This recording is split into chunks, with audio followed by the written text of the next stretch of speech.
उसने बोतल में पानी भरा, फोम के एक टुकड़े में सुई डाली और फिर सैम की घड़ी ढूंढी और घड़ी पर लगे मैग्नेट का इस्तेमाल सुई की मैग्नेटिक पावर को बढ़ाने के लिए किया। इस तरह उसने कंपास बनाया। श्याओमी ने फिर से घर का सफर शुरू किया। आधे रास्ते में अचानक भारी बारिश हुई। भारी बारिश के कारण श्याओमी और जयादा थक गई।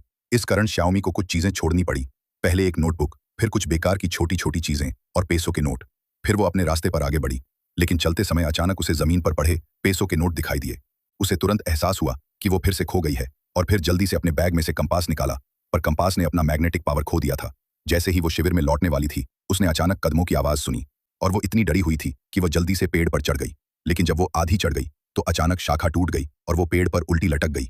जब वो घबरा गई तो उसने पाया कि यह एक पेंगोलिन था, जिसने जियाओमी के घबराए हुए दिल को भी राहत दी। अचानक एक हवाई जहाज की गर्जना हुई, जिसने हताश जियाओमी को आशा दी। उसने जल्दी से शीशा निकाला और आकाश को एक संकट संकेत भेजा।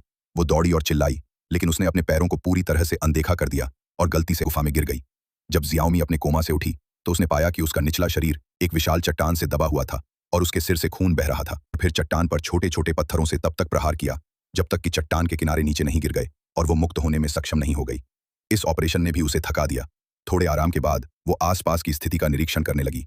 अथाह गुफा ने उसे बाहर निकलने के लिए दूसरे रास्ते खोजने पर मजबूर कर दिया। वह एक चट्टान पर आ गई।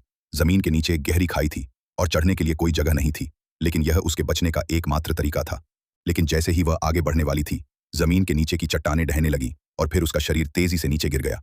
सौभाग्य से